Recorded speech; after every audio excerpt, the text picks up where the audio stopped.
My never say ma PENDREAM TV. PENDREAM TV there, see them yopo. Well, let me start from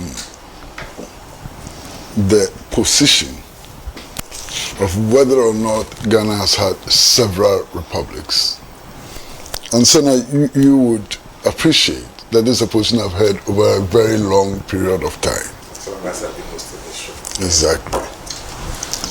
Now, Ghana's republican status has never changed. At no point since 1960 has Ghana ceased to be a republic. No point. Okay. Yes, it is true that we've had coup d'etats and so on. But I want to see the coup d'etats as emergencies. And even if you look at all the constitutions that this country has had, the constitution itself has always made room for emergency situations and how to handle emergency situations. So the constitution recognizes that under some conditions, civil liberties are suspended. Yeah. Civil liberties may include the right to vote and so on. They are suspended. Yeah. But they are suspended in order to deal with national emergencies. Their suspension does not change the republican status of Ghana. Yeah. You understand? Now, it may be argued then, in some circumstances, and it was argued after the 1966 coup, that the one-party system is something that deforms, the republican status or breaks down the republican status. Yeah. That's a lie. It has no foundation. Because there is also,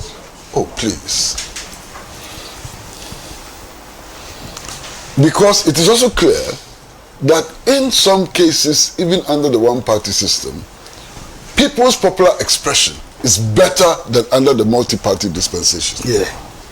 So, for example, it has been argued that if you take the United States of America, it has two political parties. How different are the two political parties? These two political parties, you have the Republican Party, you have the Democratic Party. Whether you elect the Republicans or you elect the Democrats, they will all go to Afghanistan and bomb Afghanistan. Yeah. You understand? Whether you elect the Democrats or you elect the Republicans, they will all hide behind the IMF and the World Bank to inflict conditionalities on developing countries and so on. So, there are moments where we have to go beyond form and look at substance. Yeah. And if you go beyond form and look at substance, we cannot argue that Ghana's republican status was at any time in our history lost. We can argue that there have been moments when civil liberties have been suspended, but the suspension of civil liberties does not lead to the abandonment of the republican status. Ghana has always been a republic since 1960. And this notion, the notion of the Second Republic, was actually developed in order to devalue the Nkrumah government. This same argument that Nkrumah's government was not democratic, the people could not find expression in Nkrumah and so on. So there was the need for a new republic. That argument in the 1960s, after the 1966 coup, was meant to devalue Nkrumah's rule. You understand? To emphasize the point that Nkrumah's rule was not democratic and therefore the people could not express themselves and therefore the republican status had somehow been damaged. It is not true. It is not true. And our republican status, let me emphasize again, has never changed. Now, I thought that the question that you put up for discussion was about how we observe Republic Day. I thought that was the question that we put up for discussion. How we observe Republic Day. Now, if that is the question you put out, I must say that I'm most highly disappointed by how we celebrate Republic Day. Okay? Republic Day is perhaps the most important date in our history. Republic Day is the culmination of the struggle against the transatlantic slave trade. It's a culmination of the struggle against classical colonialism. And one may even argue, if you come from the Nkrumah perspective, that it was the beginning of a new project of ending neo-colonialism. It was also a project about national unity. Independence was a project of creating a new country of people with diverse minor nationalities. You understand? So it was also about anti-tribal, you know. It was about creating a new society. And that new society saw itself as the nucleus of a bigger, broader African society. So Republic Day for me, and for most persons who believe in the emancipation of the African, who believe in the struggle for national sovereignty, the struggle to build that new Africa that Nkrumah dreamt about and so on, is the most important date in our history. Because it was on 1st July 1960 that the Ghanaian people actually won the right to elect their own head of state. Before 1st July 1960, we didn't have the right to elect our own head of state. Okay? Indeed, in 1951, we were granted some kind of a partial independence under which defense, foreign affairs, interior, and so about 4 ministries were controlled by the colonial metropolis. Even 1957, after independence, the Queen of England continued to be the head of state of Ghana until 1961. So 1961 is, for me, even far more important than 6 March 1957, because that was the culmination of the struggle for national independence. Now, be that as it may, how we observe this day is important. How we observe this day is important.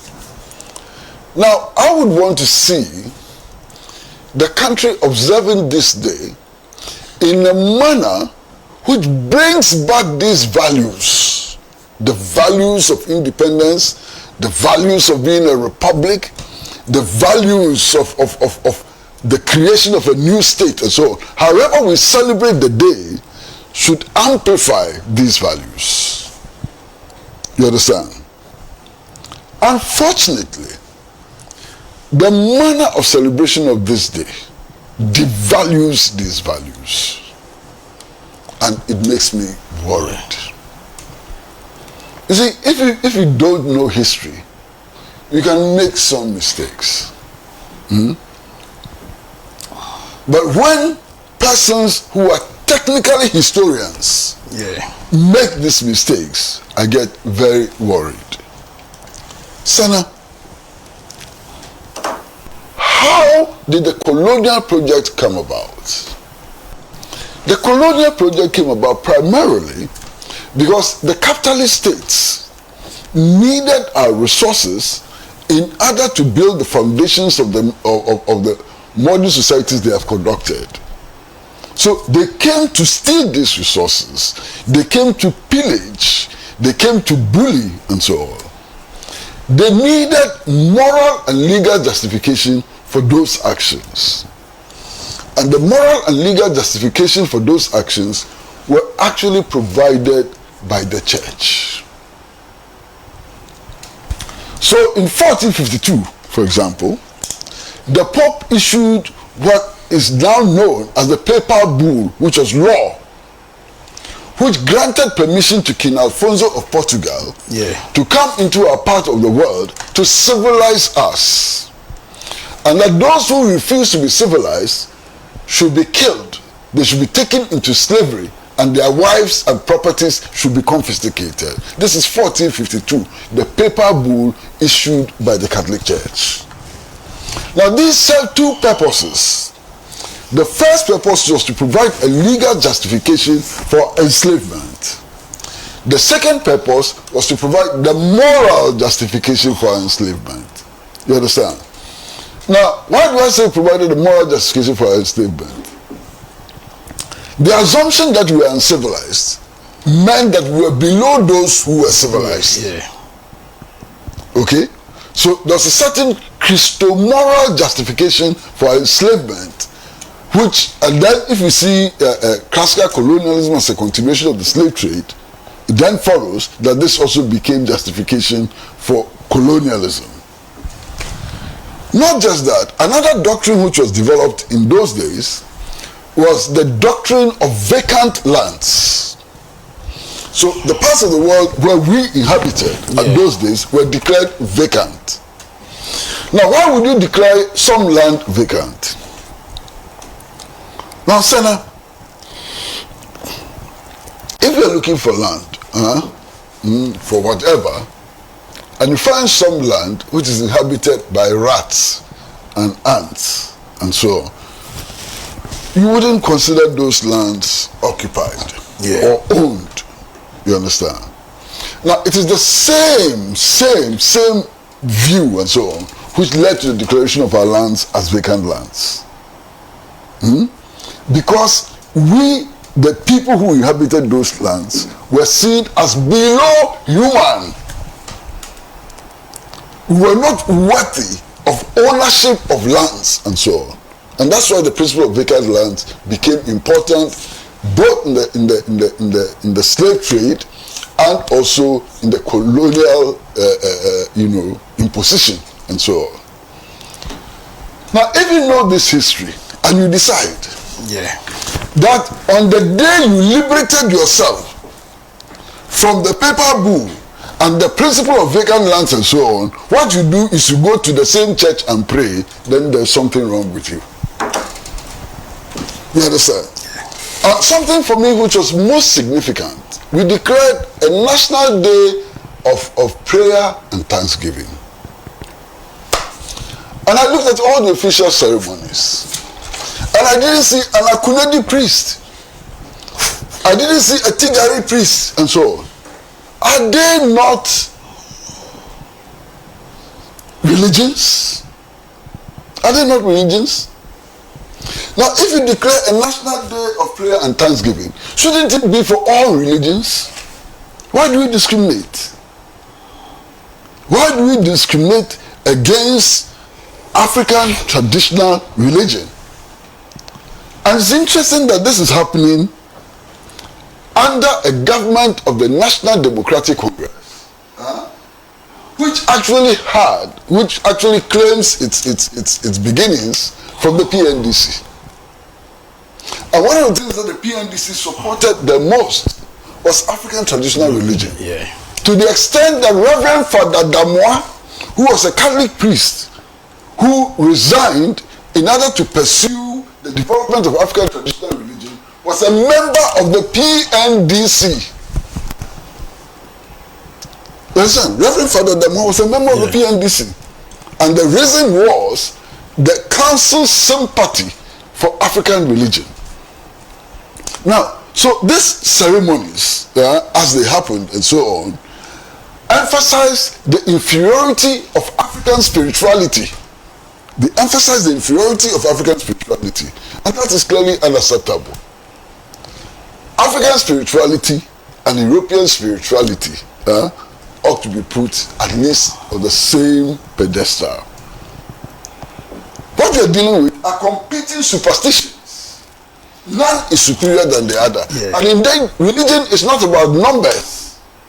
You can't say that because this particular religion has a large number, it is superior to the other one. Religion is not about numbers. It's about faith. It's about belief. Read the 1992 Constitution. It's clear. The principles about the freedom of conscience. So even if there are only 3 people in the country who practice a certain religion, they have the same rights as the millions of people who practice the other religion. And this celebration, the manner in which it happened, affronts the very principles enshrined in the 1992 Constitution. That's one. Number two, all of us know the conditions in which we are as a people, as a country. Unfortunately for us, 1st July 2026 fell at a time when there was catastrophe in many parts of this country. There had been flooding, people had died. The official estimate is that 36 people have died. Houses have been washed away. Very gruesome scenes and so on. Our gutters are choked, houses submerged and so on. This very situation should have called for a new approach to the celebration of Republic Day. We should have realized that we can't do things as we have always done. Even if what we have always done was correct, the new situation called for a new approach to the celebration. Sana, I think that if the images we saw on 1st July of our leaders in white dancing with priests and so on and singing hallelujah had been replaced with an image of our leaders in Wellington boots with shovels, digging and cleaning gutters and so on, which of these two images would have been better and would have better presented the ideals of the independence movement, the ideals of the move for republicanism? I have no doubt at all that the better image would have been the image of our leaders in Wellington boots carrying shovels and pickaxes, working with the people in order to alleviate suffering and to bring relief to our people. Again, there are some who have argued that this country has too many holidays. Every now and then, holiday.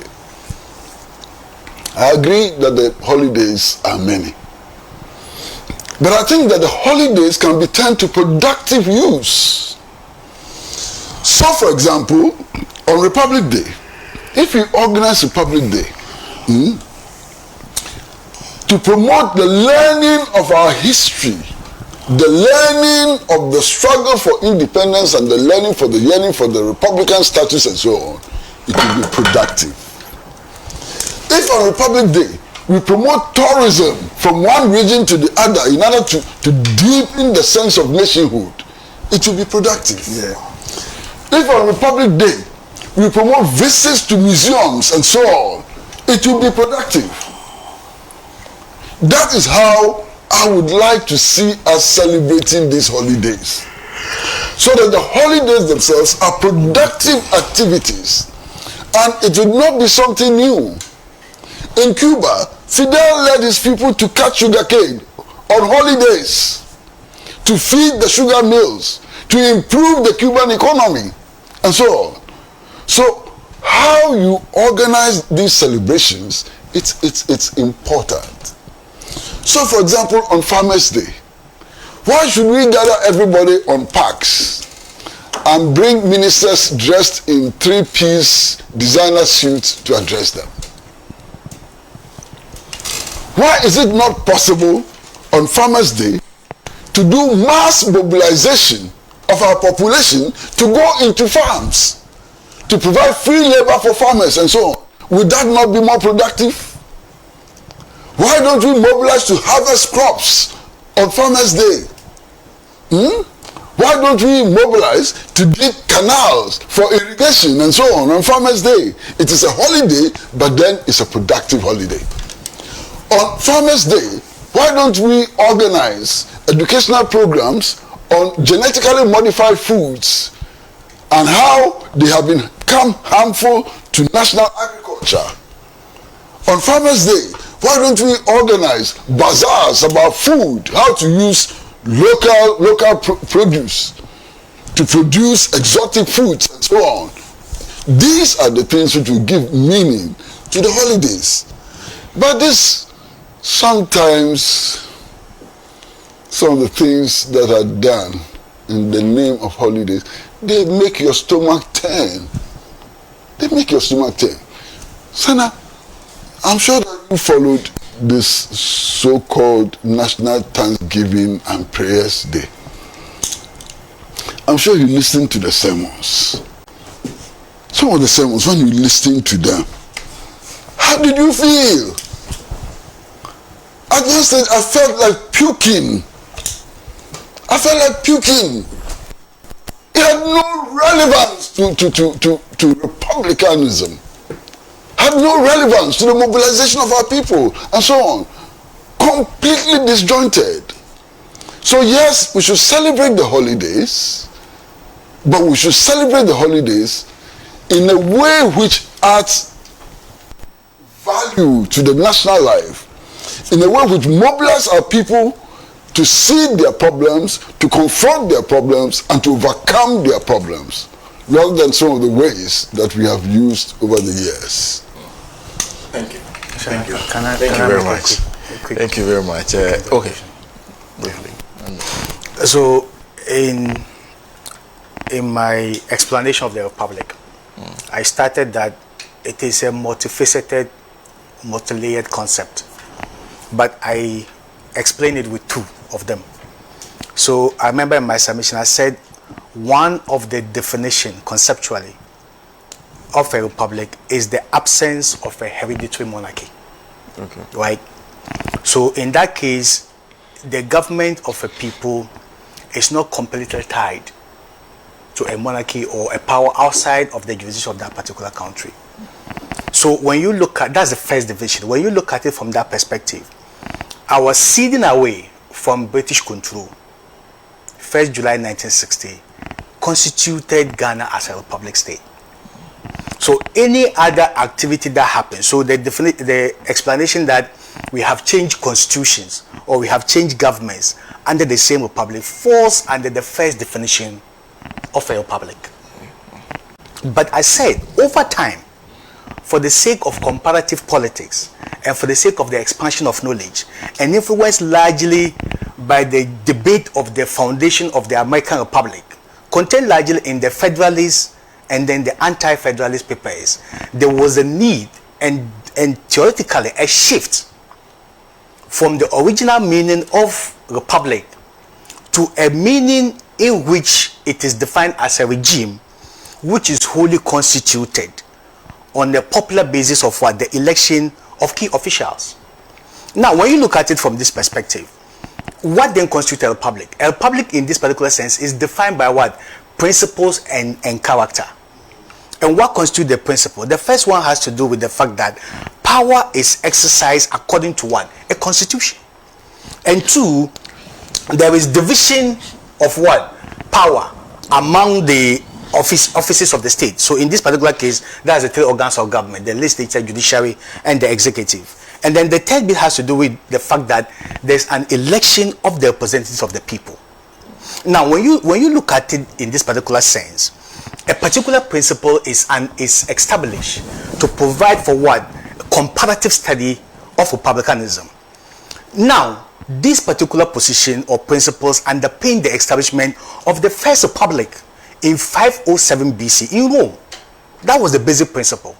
Now, this particular principle is expatiated more in the work of Cicero on the republic, about the fundamental principles or character of a republic. How then do you explain the difference between, say, United Kingdom and Saudi Arabia? They are all monarchies. But we all know that in terms of principles, they don't govern the same way. Or how do you accept the difference between Iraq and US, who are all republics?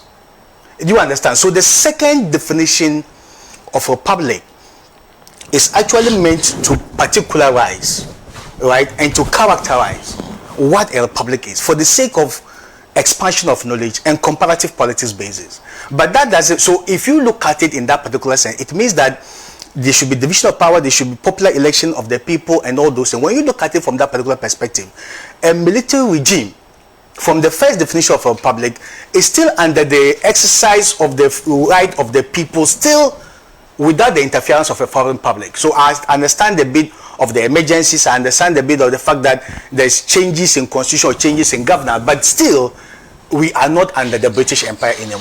That is agreed and accepted. But the second bit of it is the fact that the people must be popularly elected, they must be representative, they must be rule of law, there must be the division of power between the two organs of government, which actually doesn't occur in a military regime. So I'm not saying that Comrade Pratt or my friend's definition is wrong. That's not what I'm saying. I'm saying that it is the first conceptualization of the multifaceted concept of republic, right? But the definition has shifted because of a whole lot of things, especially the fact that the setting up of the US Republic and the huge debate that occurred in the Federalists and then anti-federal has become one of the basic principles that understand how can a republican constitution. So US became a republic 4th July. How should this republic look like? Should we concentrate more power on the federal government, or there should be concentration of power to the what? Satellite governments, states? How do we rule? Who should have the power? On what decisions should that person take? So all these definitions clearly specified, but also characterize the whole concept of a republic. So, and when you look at it in that particular logical sense, they mean that at a point that these characters doesn't exist, then you don't have a republic. So those who think that Ghana have had first republic, second republic, are coming from that particular perspective. But that doesn't entirely negate the fact that once we moved out of British control, 1st July 1960, whatever happens has been what? Internal arrangement or internal shift or internal changes. But we are still a sovereign country and we are still a republic outside the domination of the British Empire. I agree to that definition as well. So I'm not saying that that is completely wrong. That's not what I'm saying. In fact, Professor Kuku Dansobo says I should ask you, why not France? Why the US? Yes, sir. Prof, you worry yourself too much. You understand? And I want to be very kind to you, extremely kind to you. These acrobatics don't change anything. You refer to the Declaration of America as a republic. And by your analysis, that definition was valid. At the time that the US was declared as a republic, blacks could not vote. Chicanos could not vote. Latinos could not vote. It was ruled by the white immigrant population. And yet, it was so defined as a republic. And academics like you have no problems with that. But when in a situation as a third world country, we have emergencies and we exercise what is authorized, either de jure or de facto, then you say we are no longer a republic. How is that? The Ghana Armed Forces, Ghana Armed Forces is entitled in situations of emergencies to step in and stabilize situations. By any stretch of definition, the armed forces is entitled so to do. And indeed, the sovereignty of a military government is determined by its legitimacy. That is why laws made by the PNDC are still valid today, if not amended. That is why laws made by the National Liberation Council are still valid today if they have not been formally amended. You understand? So this whole concept of republic within the Ghanaian context is about our independence, full independence, our ability to exercise our full sovereign rights and to elect the president of the republic. And that has not changed with coup d'etats and with emergencies. Right now as we sit here, President John Dramani Mahama in some situations can declare a state of emergency in which civil liberties will be suspended, which may include the right to vote, without meaning that our republican status is devalued. It will not be devalued. That's the argument I'm making. Great. Great. In fact, this is a small one. So, the US declared independence in 1776. Also, in fact, today is their Independence Day. Yeah. And yet, their constitution only became ratified, I think, in 1789. Now, they didn't choose their first president until 1788. And yet, the US says that they were a republic from 1776. So, like Pratt rightly says, we have the state, which is the republic. You understand? As to the various constitutions, the fact that there's a new constitution does not kill the republic.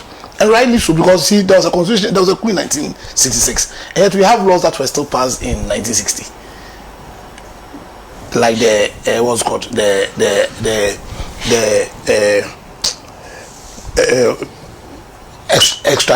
extradition act. It was 1960. For the treaties itself was under the colonial government, and yet it still exists.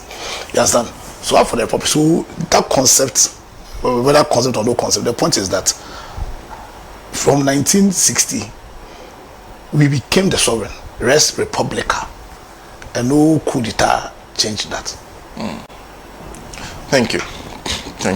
Very interesting. Well, we have to go. Our time is up. But before we do so, our time is up. It's true. Our time is up. Very interesting debate, Very interesting. Anyway, two Saturdays ago, Comrade Hamza Soini was on the show. And when I was talking about the Nkrumah books and that you can get them at the Freedom Bookshop, he decided that he'll buy some of these books that we should just give out to our listeners and viewers. And he included reparations because of the current agenda that we are pursuing as black people, not only on the African continent, but beyond the African continent. The Caribbean they have been greatly involved.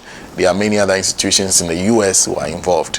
So the reparations book that was nicely written by Kwesi, to put things into context, history, struggle, politics, and law, was added to the two other books that I was showing you, Africa Must Unite, and then his own autobiography that he wrote himself.